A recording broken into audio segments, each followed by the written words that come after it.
topic is basic principles in administration of general anesthesia. Session objectives are, at the end of this session, participants will be able to explain the components of general anesthesia, appreciate the challenges and recognize the complications, apply the preventive measures and appropriate management protocols. Session plan will be like this: historical evolution, inhalation anesthesia, intravenous anesthesia, modern balance anesthesia, challenges and complications, management, prevention. Now let us define the anesthesia. Anesthesia is defined as reversible loss of consciousness. It is also defined as reversible suppression of various modalities of nervous systems, such as central nervous system, peripheral nervous system. General anesthesia, it induces unconscious state. But a regional anesthesia makes the patient, keeps the patient conscious. Only a part of the body is anesthetized. Example, spinal and epidural, where only part below the abdomen is anesthetized. No plexus and no blocks can block the upper limb or a particular part below the lower limb. Field blocks and infiltration also fall into the regional anesthesia category. Now coming to historical evolution. Inhalation anesthesia is the first one to begin with. Chloroform is well known even in movies. Next one is ether. Halothane is discovered in 1856. Then comes the isoflurane, sevoflurane, and desflurane. Other agents are out of use now. This is the person, James Young Simpson.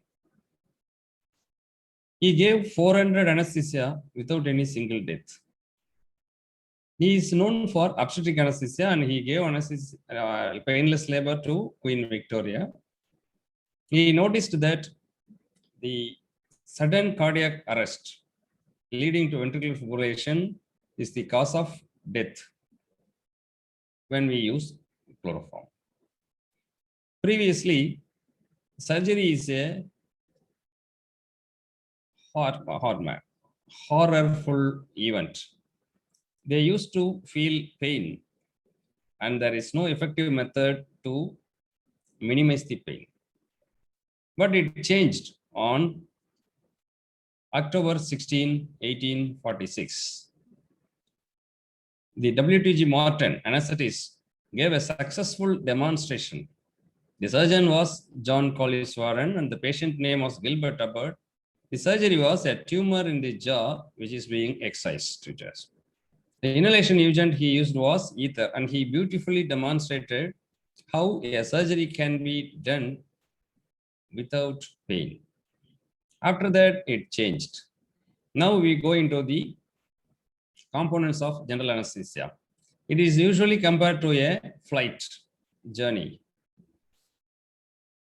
The induction is considered as takeoff, and the maintenance phase is compared with the flight phase, and the recovery is compared with the landing. So in all these situations, there is a risk, and each step has to be carefully conducted. So taking off and flight as well as landing, all are equally important. If you take the inhalation anesthesia, they induce the anesthesia, but it differs from agent to agent. The chloroform induces immediately, while ether takes 15 to 20 minutes, halothane takes 5 to 10 minutes, and sevoflurane takes 2 to 4 minutes. While the isoflurane and desflurane, they are not useful for induction because they are irritant to the airway. Similarly, if you see the recovery, the chloroform produces a delayed recovery. Ether also almost the same as 15-20 minutes. Halothane 5 to 10 minutes. Sevoflurane 2 to 4 minutes.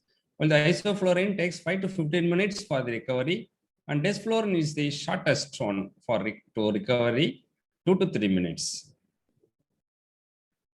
We also have intravenous drugs for induction, like thiopentone, propofol, ketamine, etomidate. What is the difference between the inhalation anesthetic and intravenous anesthetic? The induction effect is immediate.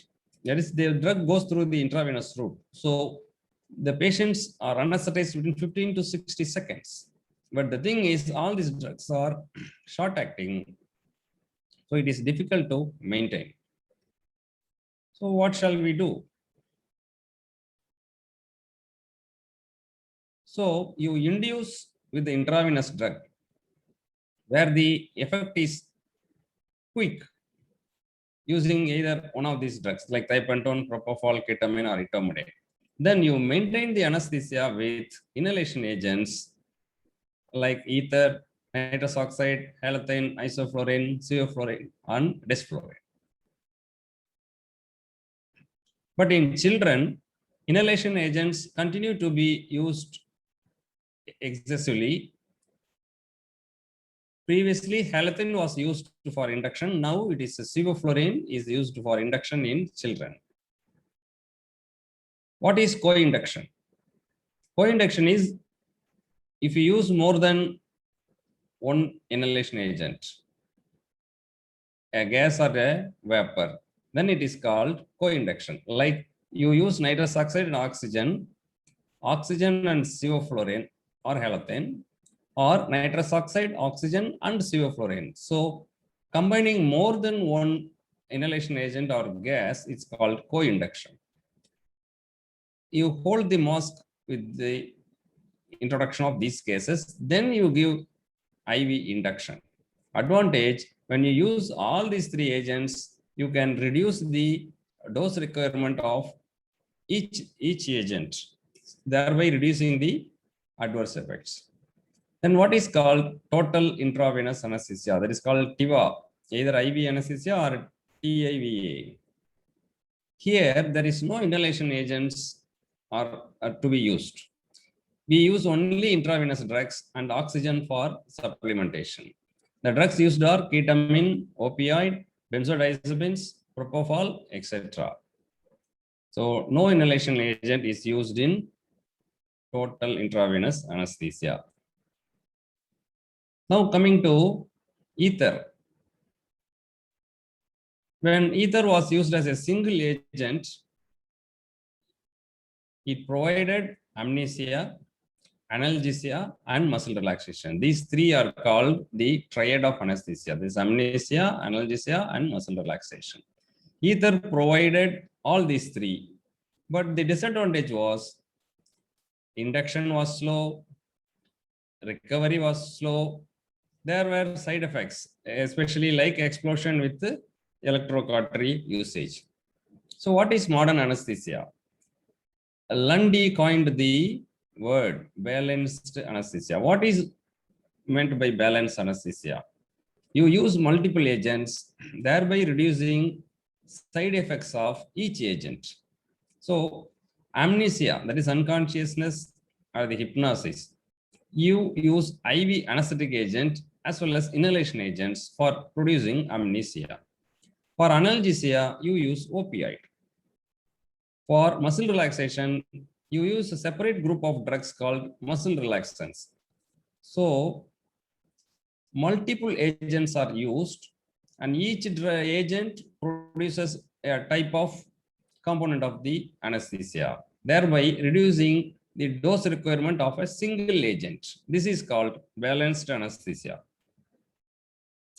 Now going into the challenges. What are the problems we expect when the patient is anesthetized? If you take central nervous system, the brain has to recover at the end of anesthesia. It depends on the perfusion to the brain and oxygen delivery. So the blood should be flowing into the brain well, and the blood should contain adequate oxygen. To attain this, we should have a good respiratory function, good cardiovascular function, and also the renal and liver function should be there.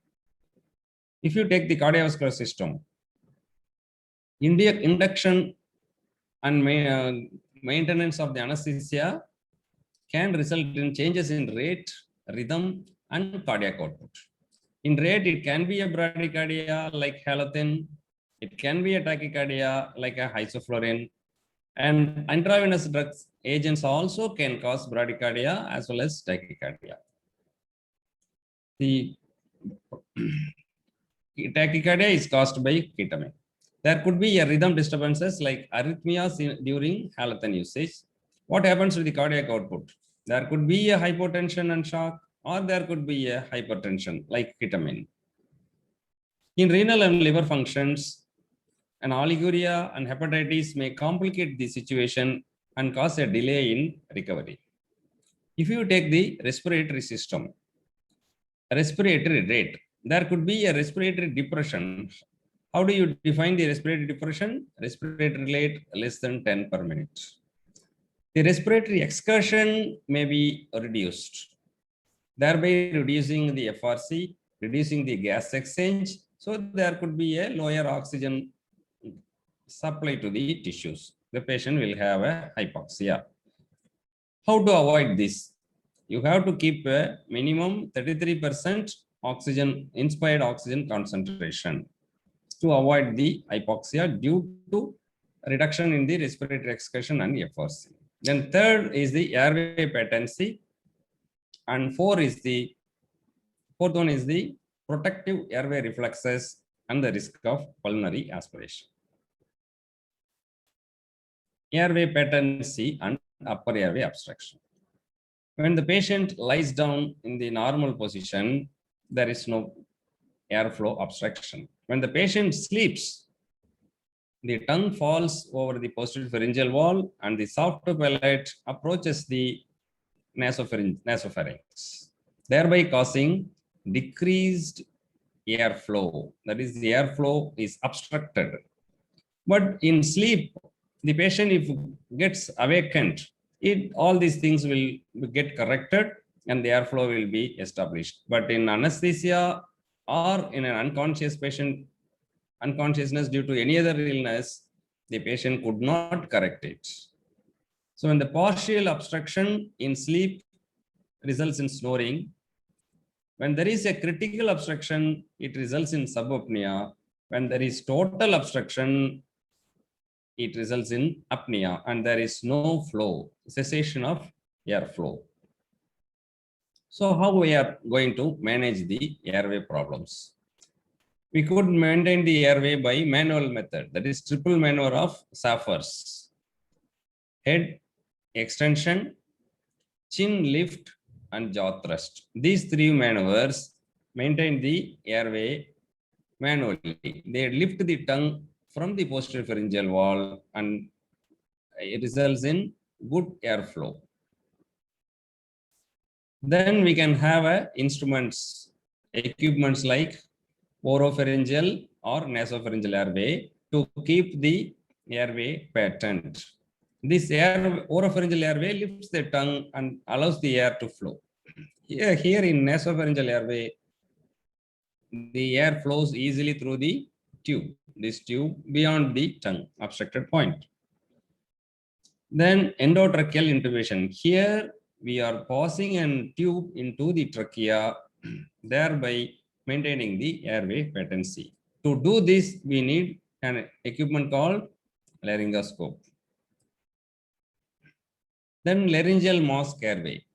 This laryngeal mask airway is in between endotracheal tube, which is invasive, which goes into the vocal cords, and a superficial oropharyngeal airway. This falls in between oropharyngeal airway and endotracheal tube. This closes the laryngeal inlet and gives a seal over the laryngeal inlet. This is called laryngeal mask airway. Then coming to tracheostomy, this is below the level of vocal cords.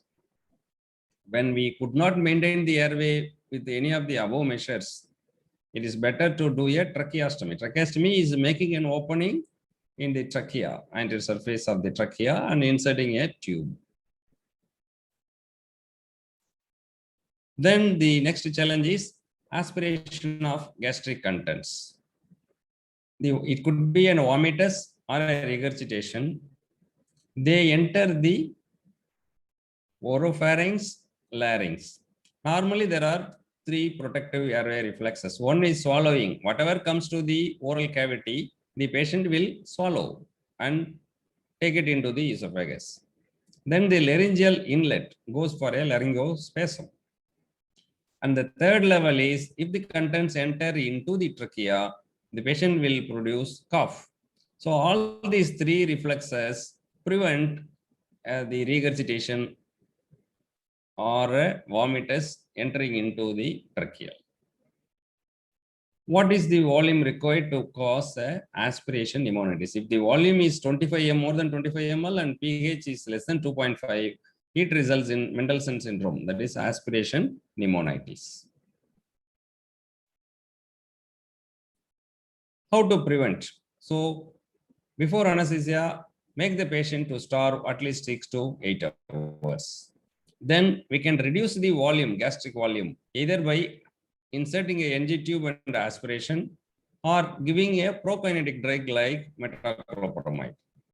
Then we can use the drugs which can increase the pH, that is proton pump inhibitors like pantoprazole, H2 receptor antagonists like ranitidine, and non-particulate antacid is 0.3 molar sodium citrate solution, which is a non-particulate antacid. These are used to prevent, these steps are used to prevent the aspiration. And we can use a cuffed endotracheal tube or a tracheostomy tube, which is the most effective way of preventing aspiration. How the endotracheal intubation is being done? We have three axes. This is the oral axis, this is the pharyngeal axis, this is the laryngeal axis. Our aim is to bring all these three axes into one line. Then only you can visualize the larynx. First step is keep a pillow under the head. This makes the neck to flex, neck flexion. And the neck flexion brings laryngeal and pharyngeal axis in one line. Then you extend the head. This brings oral axis into alignment with the other two axes. So the neck flexion using a pillow and extension of the head at the atlanto-occipital joint. These are all the two important maneuvers to facilitate the visualization of larynx. So how the larynx will look like? This is the anterior to posterior, and we see the vocal cords. These are the arytenoid cartilages, air epiglottic fold. This is the epiglottis, and now we see the vocal cords. With the visualization, the endotracheal tube will be passed through the vocal cords. What do you need for an endotracheal intubation? There should be good anesthesia, either inhalation or intravenous. And there should be a adequate muscle relaxation. If there is no muscle relaxation, it will result in laryngospasm and unnecessary complications. This endotracheal anesthesia was introduced in 1878 by McEwen. Laryngoscope was described by Jackson in 1913, and later it was modified by McGill, McIntosh, and Miller. Curare muscle relaxants are discovered in 1942. Succinylcholine was synthesized in 1906 and used first in 1949. So what are all the steps in endotracheal intubation? You give a good anesthesia using an induction agent, then relax the muscles. This muscle relaxant could be of two types. Either it is a depolarizing muscle relaxant like succinylcholine, or a non-depolarizing muscle relaxant like a vecuronium or atracurium. After these two steps, the patient is paralyzed. So you have to give a mask ventilation. Apply the mask properly and ventilate the patient. Then do a laryngoscopy, visualize the larynx and intubate. If you intubate, it's good. The job is over. What are all the maneuvers? There are two maneuvers. One is Burpo maneuver and other one is Selick's maneuver. What is Burke's maneuver? It is backwards, upwards, and rightwards pressure, which improves the laryngoscopy view. What is Sillick's maneuver? It is applying cricoid pressure against vertebra, which causes compression of esophagus against the vertebra. Prevention of aspiration of gastric contents entering into the pharynx. This is the aim or the benefit of Sillick's maneuver. What happens if we are not able to intubate? So the mission has failed. What you are going to do now? So we can use mask ventilation for oxygen, maintaining the oxygen saturation, and try again with bougie or Stillett. Still, if you are not able to ventilate or intubate, if you can't do both, you have to do a tracheostomy or a cricothyroidotomy. So these are all the tracheostomy pictures. On the right side is the cricothyroidotomy pictures. That's the instrument used for cricothyroidotomy. So you have intubated successfully. What you are going to do next? Connect to the circuit. Check the air entry. Inflate the cuff. Then introduce the anesthetic mixture, that is nitrous oxide and oxygen, with or without an inhalation agent. The inhalation agent can be an isoflurane, sevoflurane, or a desflurane.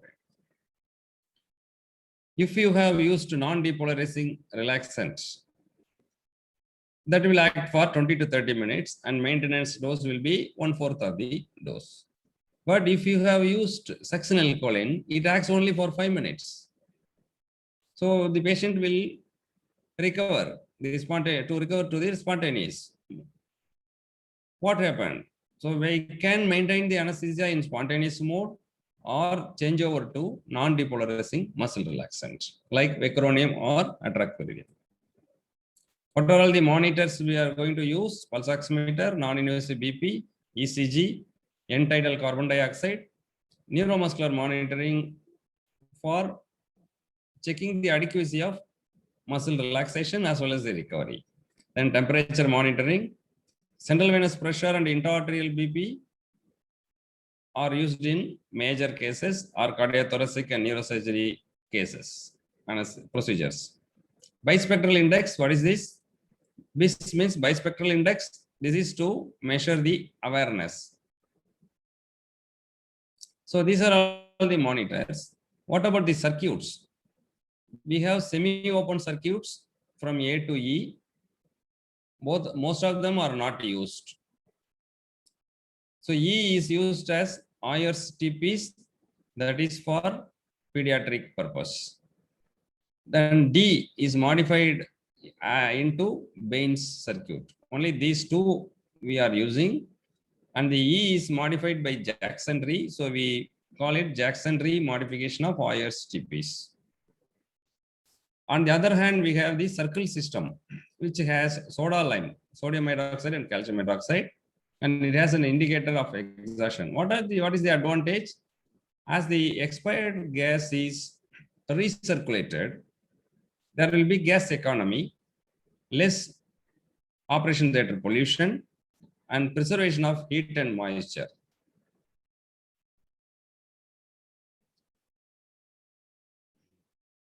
So there are some coaxial circuits. This Bain circuit is coaxial circuit modified by D, and Penlan is also modification of D, and Lax circuit is modification of A. Now coming to the recovery phase, that is landing phase. So takeoff is over, flight phase is over. Now coming to landing. What about spontaneous respiration? If you have used GA with mask or a GA with face mask with an oropharyngeal airway, what they will have? They will have a baseline opioid action, and you have to wait for the recovery from nitrous oxide or inhalation agent. If you have used TIVA, that is total intravenous anesthesia, there is no inhalation agent. All you have used are opioid, benzodiazepine, ketamine, etc. So you have to wait. The recovery depends on the drug metabolism.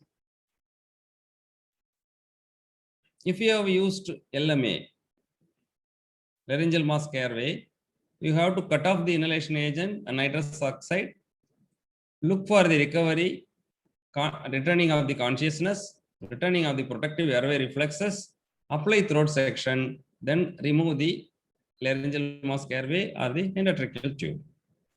But what about the controlled ventilation? If you have used muscle relaxants, you should reverse the effects of muscle relaxants.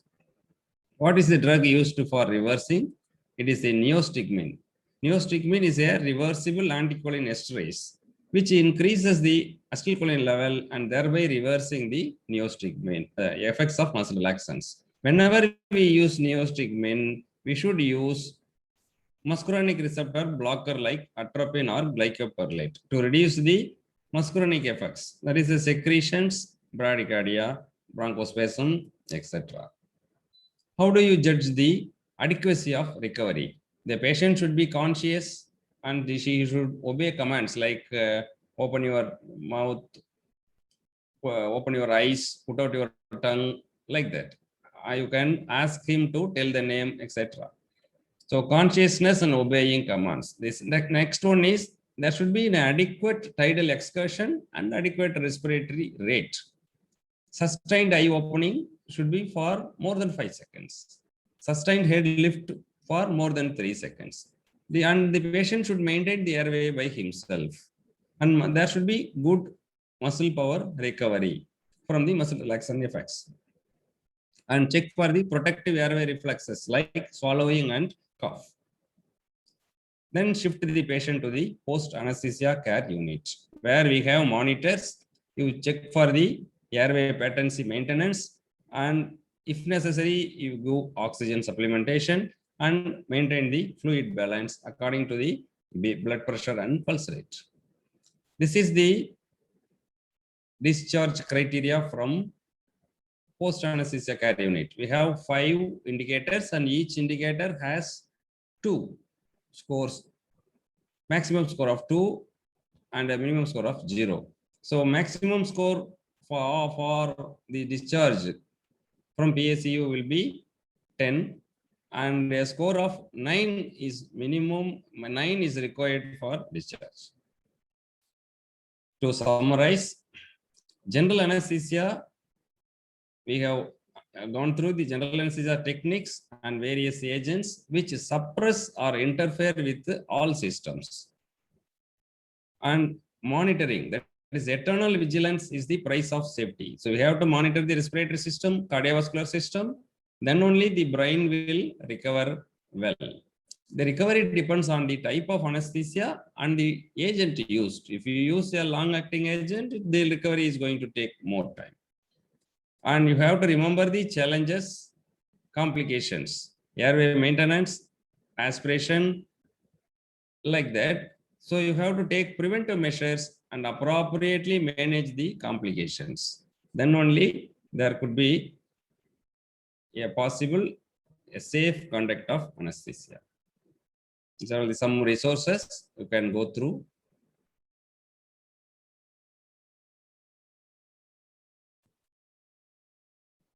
And these are all some MCQs you can go through at the end and choose, try to get the answers. This is the first MCQ. This is the second MCQ. You can pause and answer. And this is the burp maneuver. Induction agent of choice in children. Bain circuit is modification of which circuit? ISTPAS. And which prevents the aspiration, and which is associated with the electrocautery problem. Position for the laryngoscopy and intubation, which is depolarizing relaxant. What is wrong regarding the reversal of residual effects of muscle relaxant? Yes, that finishes the topic.